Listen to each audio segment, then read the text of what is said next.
Good morning, Accelerators organization. This is Joel Gandara. I'm one of the mentors here, and thanks for joining me. I'm going to be answering some questions. So let me tell you, for those who don't know about me, I do multiple things. I own apparel brands. I have a fulfillment center for e-commerce websites where we handle all their logistics, shipping, and all that sort of stuff, called Priority Fulfillment. All right, let's jump into these. First question is from Shane Noble.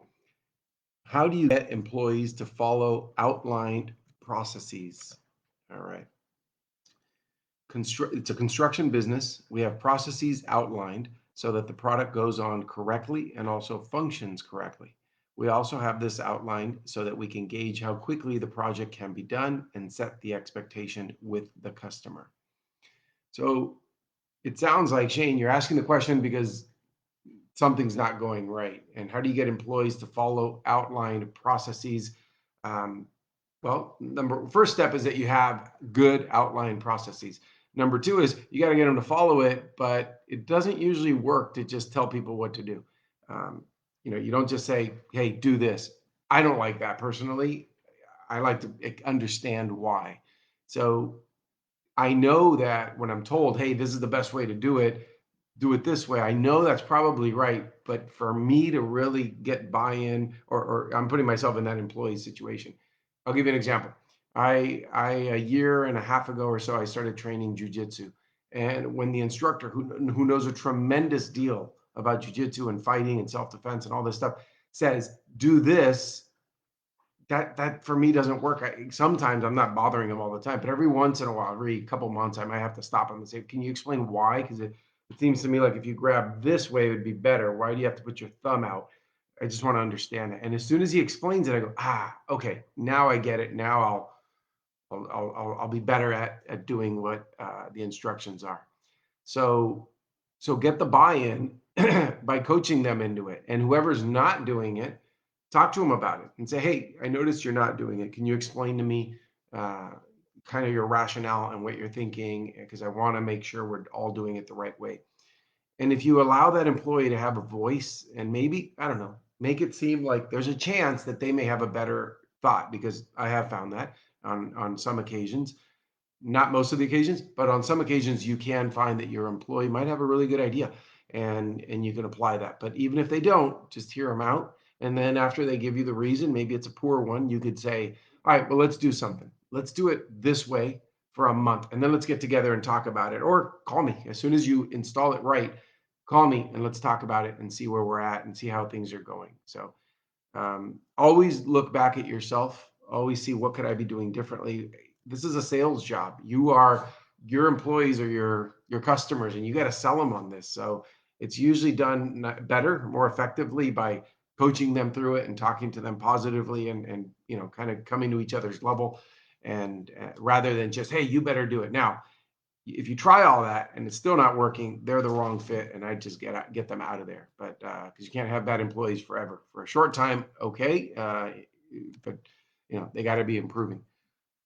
Second question is also from Shane Noble. Shane is taking advantage of Accelerator and access to mentors, like Sean Thomas always says. So that's very smart, Shane. How do we show new employees slash existing employees that our process for doing certain things with the jobs is the way we want them done? So very similar question. I don't know if they were asked at two different times, um, but same. So the description here is a little bit different. We are in construction, and the saying is there is 1,000 ways to get it done and still be at the end result. We would like them to do it our way so that we can guarantee an outcome along with how long we are on the jobs to finish correctly. Well, Shane, it sounds like you've been doing this and you see that there's wrong ways to do it. And sure, it'll get done, but it probably isn't the most effective way. So you got to convey that to your employees, that this isn't about being at the job for 8 hours and getting paid for all 8 hours. It's about getting it done. And if it could be done in 6 or 7 and save the company a lot of money, now you got to word that a little bit different to your employee, but get them on board so that all your arrows in the organization are pointing in the same direction. Because right now, one employee might be going this way and the company wants to go this way. Well, it's causing problems. So again, like I said on the previous question, you got to sell these people. You got to sell them on your ideas and convince them. So that's on you to accomplish that. All right, next question, believe it or not, is also from Shane Noble. Good job, Shane. How do you hold managers accountable for when they don't do the things they need to do for job deadlines? We have managers that manage the locations. Some of the managers just let their team slide with deadlines, and it affects the profitability. It also affects the scheduling and also moving another customer back to a different date. They let the jobs run too long and it doesn't really affect them in any way. Well, you just said it, Shane. It doesn't affect them. So what do they care? That's your problem. Everyone needs to be aligned. So if you're not making money, those managers shouldn't be making money. And how do you structure that? Have them have a low base pay and incentives, right? So they have to hit certain marks every week or every month, or and then when you sit with them for their quarterly review, just your managers, then they get their bonus or they don't get their bonus. Now, do they want to live on that tiny little income? Fine, let them. If they don't hit bonuses after X amount of times, you probably want to fire them, and you probably should because they're not the right people. Now, it's not just telling them once a month, once every 3 months, hey, do it this way. It's coaching them and calling them and saying, hey, are you doing this? I want to check in. So I want to make sure you get your bonus. That's the way you're wording it, and that's how you benefit them. But what you're really doing is, hey, I want to make sure we're profitable at the end of this quarter, right? So remember those arrows. They should all be aligned. Everybody's going in the exact same direction. And you're going to accomplish that by, like, look, I like to benefit my very important employees based on my bottom line, my P&L, not my sales, but my P&L, profit and loss. If there's good profit at the end, then everybody who's on that program should get rewarded. If there's low profits, then you're going to get rewarded very low. But now I know we're aligned. Now I know I don't have to go in. I know the employees are going to be doing the right thing without me. And that's the only way to grow a business, because otherwise you're one person. What if you triple tomorrow? What are you going to have to worry about every single thing? You can't do that. So best way is make sure everybody's aligned, and management is number one. They have to be aligned because they're the ones who are carrying out what you want. All right, next question is from Robin Turpin. Do you agree that exceptional products sell themselves? Would this concept apply to any product, such as art? Thank you so much. I'm an independent artist of art for calm. And the elevator pitch here, and I like it, it's nice and short. As an artist, I help people feel moments of calm through my oil paintings of sunsets. Okay, so Robin is an artist. She paints sunsets that give an emotion of calm, and hopefully everybody likes that and wants that and puts up her paintings. So I do not agree that exceptional products sell themselves, because look at it, there could be an exceptional candidate for politics, and but they have to be out on TV doing interviews, putting themselves out there. It doesn't sell themselves. As they sat in a closet, or they sat in a bedroom or in their home, nobody's going to find out about them. Same thing goes with products. You have to put it in front of people, and that could be done.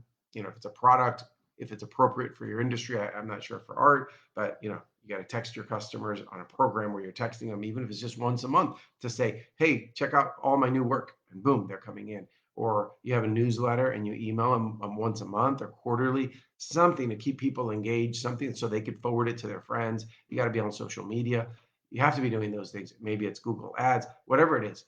It's videos with testimonials of people saying, I bought this artwork from Robin and it makes me so happy. Whatever it is, you got to get ambassadors out there, evangelists for your products, so that they will get out there. But I don't agree. Unless you have a monopoly, there's too much competition for attention out there, especially now where the attention span is very, very short. You got to catch people and tell them what you're doing and excite them about what you're doing. So yeah, you can have the best product in the world. If no one knows about it, you're not going to sell any of them. Next question is from Gabor Raz in Hungary. How can I get started figuring out what processes to develop and how many people to hire so that we're not overly dependent on any one particular employee? Let me repeat that for myself. How can I get started figuring out what processes to develop and how many people to hire so that we're not overly dependent on any one particular employee? Now, here's a detailed description of the issue. Our business is currently doing $1 million a year in revenue. We have 3 partners who all actively work in the business, 7 employees, and a lot of contractors. We work on a project by project basis. We have also outsourced some of our processes. For example, A fulfillment center handles shipping orders from our e-commerce store. Everything works well when everybody's at their desk. But things start to get difficult when you remove any one person because of vacation or sickness. If it's a key employee that falls out for a couple of days, an entire process might completely stop for that duration, and the employee needs to play catch up when they return. I'm looking to make our company less dependent on any one person, but hiring backups for everybody is not financially feasible. I'm thinking we can make an additional 1 to 2 people work, but what do you do when the number one person for the job is not available because they're out sick or on vacation? Gabor, great question. So the way I would start this is, number one, looking to make sure, and I don't know your industry. I don't really know exactly what you're doing. I know you're selling products because you have a fulfillment center. Great. Here's what I find, and I coach entrepreneurs and I dig, so I get in deeper. It's not just a question and an answer. I get to ask 1,000 more questions. And as I hear those answers, I start realizing, aha, here's where they might need to be challenged on. 7 people, employees, 3 partners, that's 10 people, I'm assuming, unless in those 7 you already counted the 3, but and a lot of contractors, you said. That's a lot of people for a business doing $1 million. I do more than that in my apparel business, for example, and I don't have nearly that many people. So, but every business is different. I get it. But the reason, and way before COVID, that I shrunk my amount of people is because we automated tremendously everywhere possible, that we could save time and money and conflicts and problems and all the things that go with doing business that we could automate. We did it, and it paid off tremendously. And I saw that during COVID when everybody was scrambling to outsource, automate. They were worrying because now they couldn't get the people to come in. I realized we didn't have those issues. So my number one starting point would be to examine the processes and make sure that they are the best processes that you could be doing. And if they are right, the next step is to automate those processes. I'm going to bet that there's at least one person in your company that's doing things that is very manual and could just be a script that's written or a small piece of software that's written or used out of a box somewhere, and it takes care of that solution. And it probably does it better than a human. I have a policy, and by the way, I'm including myself in this policy, and I'm at the top of it. And it's humans suck. People suck. They make mistakes. They don't want to come to work. We're lazy. We get sick. We get hurt. There's a million things. We chit chat. Software doesn't do that. Technology doesn't do any of that. Technology might mess up on a bigger level, and that's fine. You don't have to retrain technology. You just correct it on a macro level, and then everything fixes, right? So that's my recommendation. Make sure your processes are as good as they can be, and then go automate the heck out of it. And then if you've gotten it, you've perfected that. Great processes, great automation. Then go look and see how you can outsource as much of that.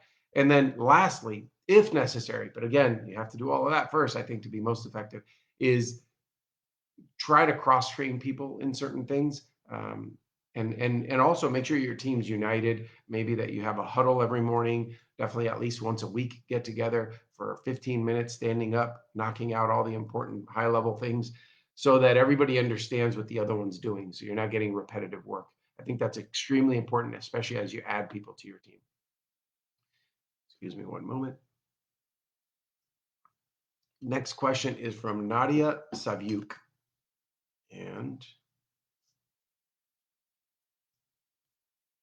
one second. All right. So this question is, when first starting out in business as a stylist to make extra money, would you have a second job or side hustle or gig? Currently, I rent space in a salon someone else owns. I'm a hairstylist. My goal is to own my own and rent space or have my own salon with stylists that work in my studio. Currently, I have a few slow months throughout the year and wondering if working a second job would take away from my focus. I do work a few days a month at a bar, but I have been thinking about picking up more. I simply want to build enough savings to be able to get my own space to grow in. What would you recommend? All right, Nadia, please don't get offended by what I'm saying. I can't believe this is a question, and I'll tell you why. When I was starting out, right out of high school, I had a full-time job. In the summers, I had 2 full-time jobs because I had that one. I worked at a radio station, and I did that full time. But then in the summer, I got a construction job because there was more work. I wasn't in college, and so I could do both. And I never, since 12 years old, I have not been without work. I've always worked, and I've always filled every minute of every day with work. Not anymore. I'm not working on a daily basis anymore. And when I do, it's an hour or two a day. So yeah, you got to be working. You just said it's slow time. So how would that take away from your focus? It's slow. What are you going to do?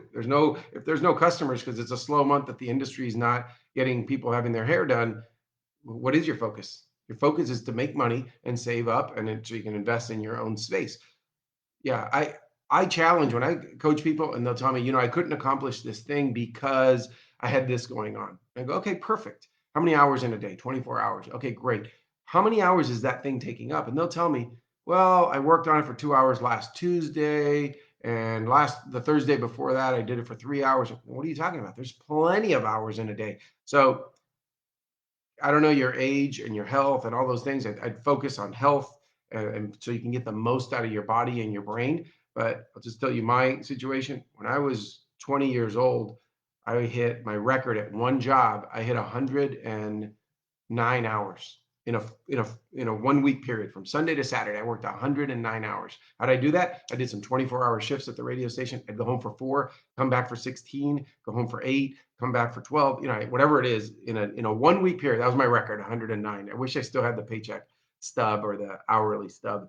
Um, but my average was like 70. I was doing every week, and then I'd take like one college class per semester at night or whenever I could squeeze it in. Heck yeah, you got to work. You have a goal. So remember, you asked, is this going to take away from my focus? Your focus is to get money because you need money to open a salon. So no, it's going to improve your focus. It's going to go in that direction. So, and by the way, when I was in that grinding phase, I never saw 1 minute of TV for about 4 years, probably. And I mean, not 1 minute. I didn't go out once, right? And there was a 4 year span where I really crushed it and worked better than I could ever. I don't want to ever repeat that again, but it was in that hustle period. And yeah, didn't go out, didn't hang out with friends, didn't play a video game. I didn't watch TV. I did nothing. I just worked. It's all that I did. I slept like 4 to 5 hours a night and I worked. And that's what got me the first thing, which for me at 22 years old was to buy my first house. I set that goal at 19. And at 22, I bought the house. I rented out the bedrooms. That paid for everything. I had a full time job at that point, a part time steady job. And I had the house bringing me $800 a month in cash. And then I had all of that. Then I started an eBay business. And so I was doing all of that. Again, I just wasn't going out and wasting time. I always question people. There can't be a down minute. Otherwise, your competitor is probably going to outwork you. Next question is from Ricardo Delgado. What would you do to find more barbers to come work in your barbershop? I have a barber brand and I'm looking to hire up and coming barbers that want to build their career. I feel my brand can help barbers build themselves up by joining our team. I just need to find a better way to market to the right people. Okay. So, Ricardo, a few things that come to mind. Um, Find a local barber school, become great friends with the director there, the person who tries to find them jobs, like the job placement person. How do you build that? Invite them to coffee, go visit them, send them a handwritten card, connect with that person. There's one avenue, right? Poach good barbers from other barbershops, contact them. You know, you're going to build some enemies, but I've done that much in business and that happens. So, but if you could find those barbers, a lot of those barbers that I've noticed have on the mirror their Instagram and their name, and they have everything there so that they can be reached. So there's something you can do. You can reach out to them that way. Um, you could tell everyone that you know that you're looking to hire great barbers. Put that on social media. Tell all of your customers because some of your customers, I don't know, maybe they have friends and their friends go get their haircut somewhere else. The more you spread the word, the more opportunities you have. So that's my suggestion on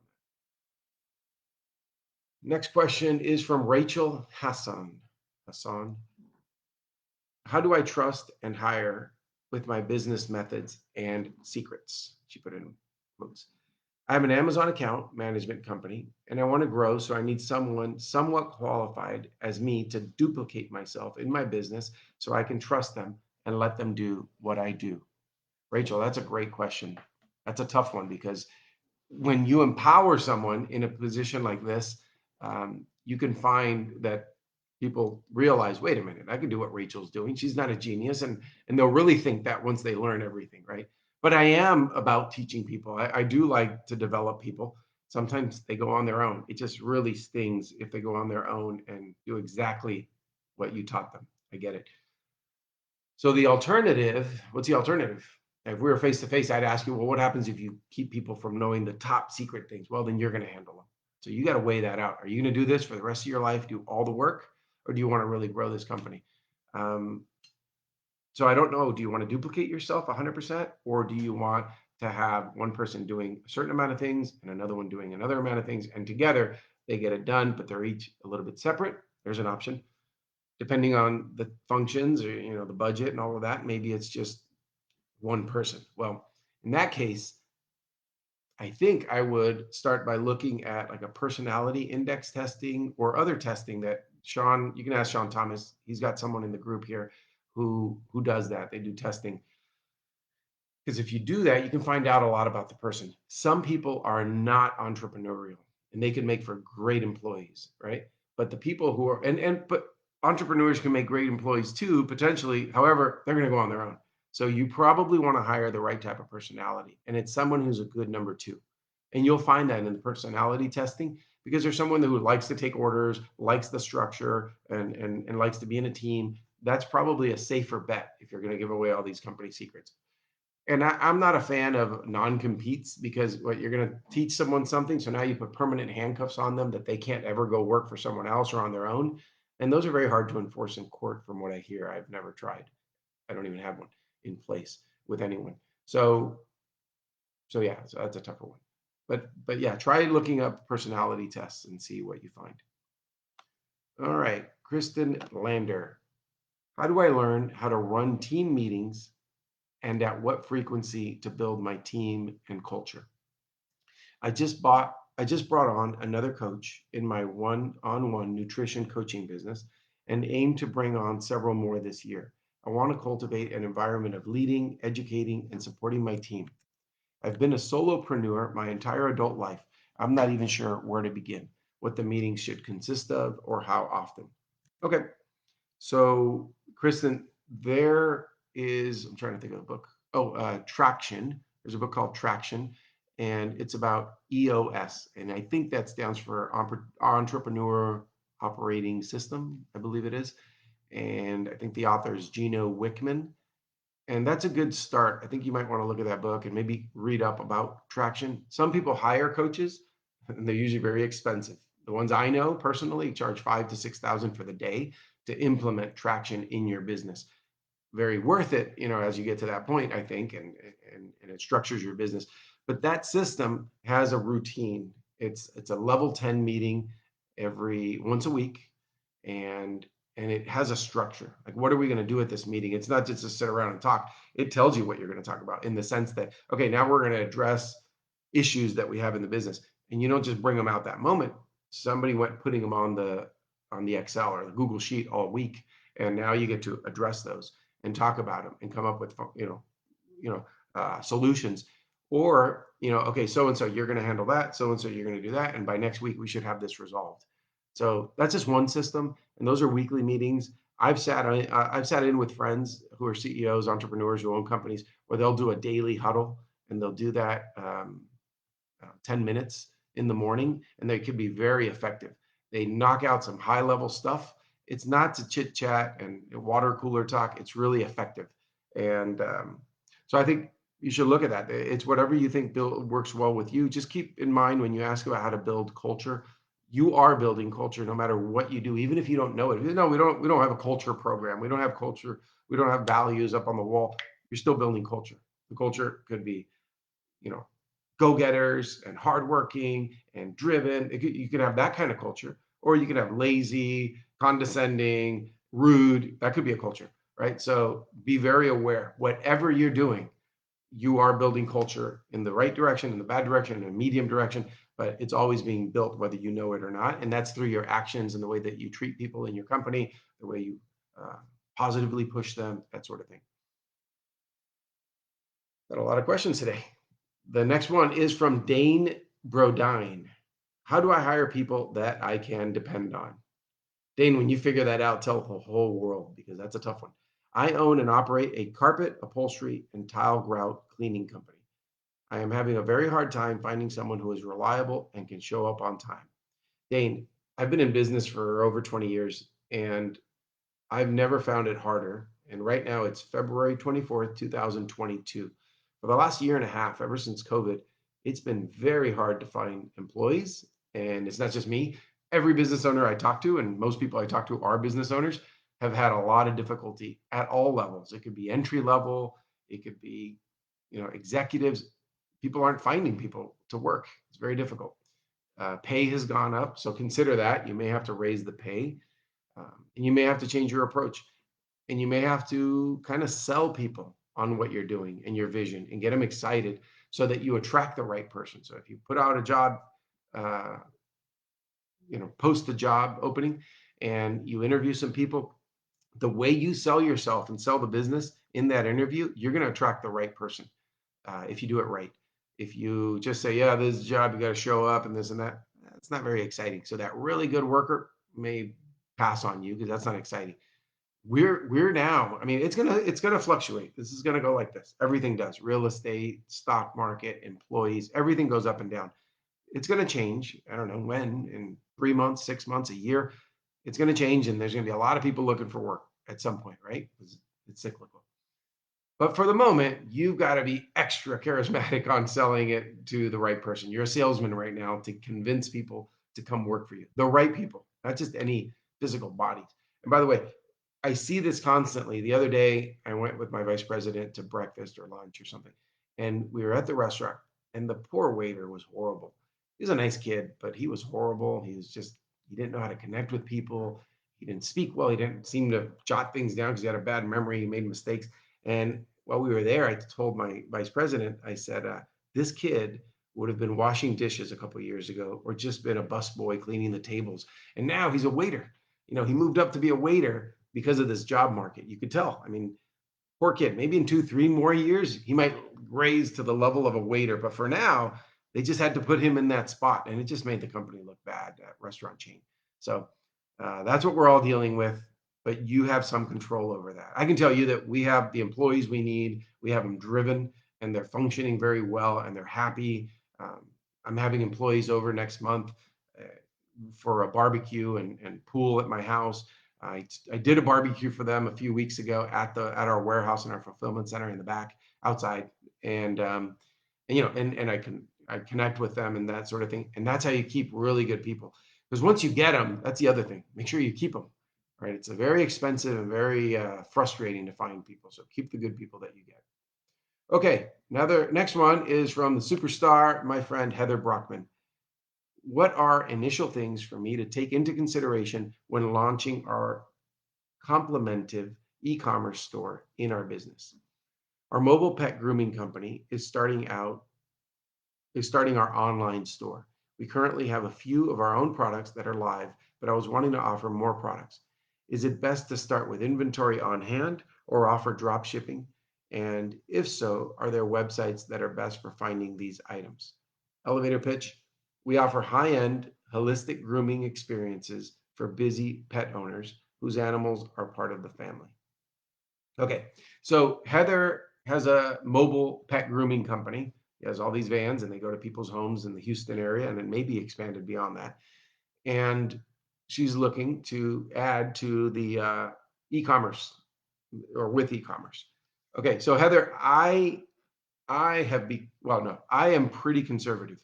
I don't usually bet the bank and say, yep, we're going all out, all into e-commerce and let's get a warehouse and fill it up with stuff. And people are going to buy for sure. We don't know if people are going to buy for sure.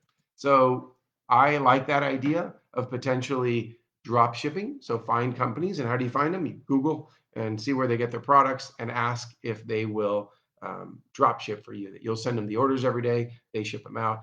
Remember, the downside with that, you're selling other people's products, so you're not promoting your own brand. And number two, they could put inserts in there. They're going to capture the person's email. Who knows? And they can market to those people that you drove into your website. That's the downside. The upside is that you don't have to invest a ton. and you don't have to get all these people shipping orders and doing all this stuff because the products are already here. You're just sending them orders and it ships to your customer. That's the thing you got to balance out. If you test it initially and you see that that's working, so I'm doing that right now. There's a leader in a product that I met recently, and I have that market, and I've got, I don't know, 700,000 good emails in that industry that I sell to, and we're going to test a product. And the way we're doing it, real simple. We could go and create a brand and fill it all up in our fulfillment center with products, but we're going to do it so much easier. We're bringing in 1,000 pieces. We're going to get a private labeled under one of my brands that I own. We're licensed the name to that partnership, but we're not even doing a partnership initially. All we're doing is he's going to be my future partner if it all goes well. He's going to be my vendor. He's going to import, and we're going to put it in here. It's going to have one of our brand names on it, and we're going to offer it to our market. And if it goes well, then we can look at partnering and driving it from there. So yeah, small steps before you get to that big one. The good thing is you have a very captive audience, Heather. So you can give a postcard to everybody. You can give them a coupon code, your current clients, and kind of track who's buying and that sort of thing. Now imagine if your groomers are given a postcard, but it has their unique code on it, and your groomers could earn a commission if anybody uses that code. Now you have an army of evangelists. You have 6, 7 vans, 10 vans, 100 vans out there grooming and telling people, hey, I really recommend this product, and here's my code. And that code could, I don't know, be a coupon code specific to that groomer. So that groomer, at the end of the month, you run a report. How much did we sell with that coupon code? And it was so much, and that coupon code belongs to this groomer. Give them a small cut of that. So it motivates them to be your evangelist. They're out on the road and they're multiplied by you, and they're hitting your customer. So you're one person, and this doesn't have much of an additional cost. The discount you're going to give the customer, whatever, give them a discount. The commission you're going to pay your employee is only if they perform. You can go do Google ads and Facebook ads and all that. You're going to pay it whether it works or not. But your employees, keep the money with the family. Keep the money with your employees. Pay them for driving in business. Next question is from Kristen Pitts.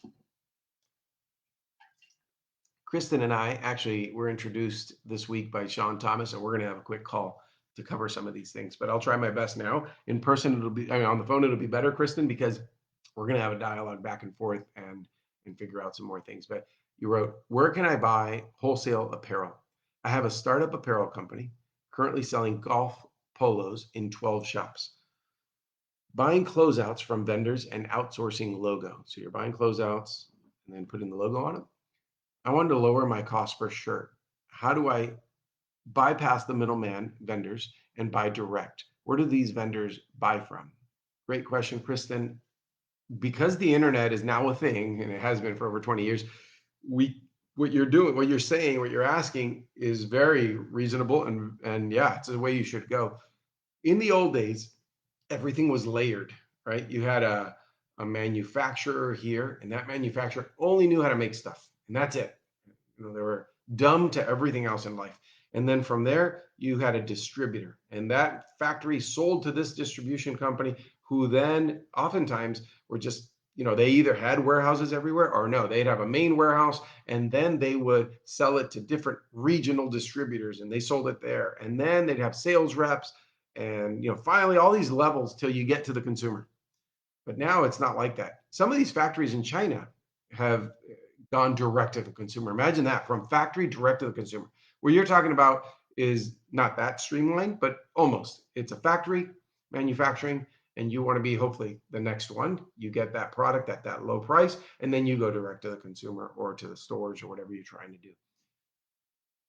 Let's see. So you're selling to shops. Well, great. If those shops start buying from you with your brand on it, then people go home with that shirt and they really like it. Guess what they're going to do? They're going to Google it. You're going to come up, and now you're going to get the direct sale. That's how it works. That's how I built my business. I wholesaled exclusively for many years, and then we started going direct to consumer.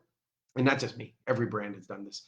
And then when people get that product, they like it, they Google it, they go to the brand. It's why some multi-brand websites have gotten weakened over the last few years. They were the boss. They were the monster. I remember selling to these big websites that were my customers. I'd wholesale my brands to them, also apparel.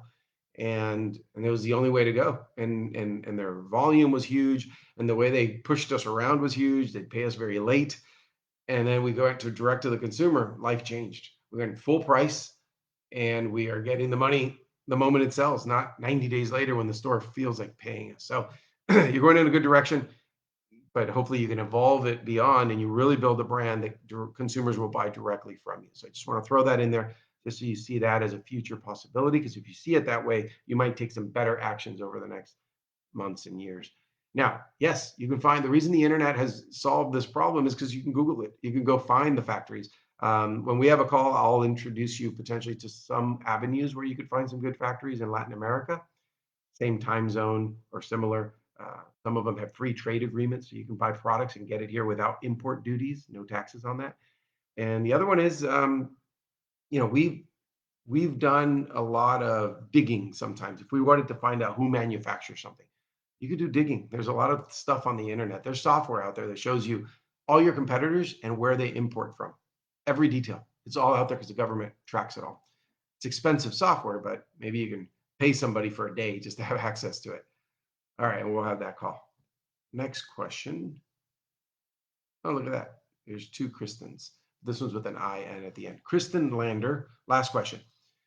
How can I track sales made through strategic partnerships with other businesses? I'm partnering with several like-minded businesses to cross-promote our services and or products to each other's audiences. What's the best way to go about tracking these sales? What else should I be considering in this process? Okay, so Kristen, it's like when two companies do this on Instagram, they'll both promote each other right at the same time and see what happens. Number one, if sales spiked at that moment, if they're promoting it in a moment, you'll know. Or number two, you use a code, have people use a code, right? And if it's on social media, you can kind of see the engagement. You could see the traffic at that moment when they posted and see if it jumps up. Um, those are kind of some ideas that I have. I'd have to know a little bit more about the business and what the products are and how you could track it. Um, yeah, but if it's a small e-commerce business and someone posts or sends an email or sends a text on your behalf and grows that, you'll know right away because boom, it was a huge spike in traffic instantly, and then sales were better. Hopefully, if there's a huge spike in traffic, it's the right audience. You're getting more sales and you're converting. If you're not, then there's something in your funnel or on your experience, the user experience, that's limiting them. But yeah, make sure the site and everything's good to go, and then drive in that traffic and then track that traffic how best you can. All right, guys, thank you very much. Again, I'm Joel Gandara. I'm a mentor here in Accelerators Organization, and you guys have asked great questions. It's always a pleasure answering them. Have a great day.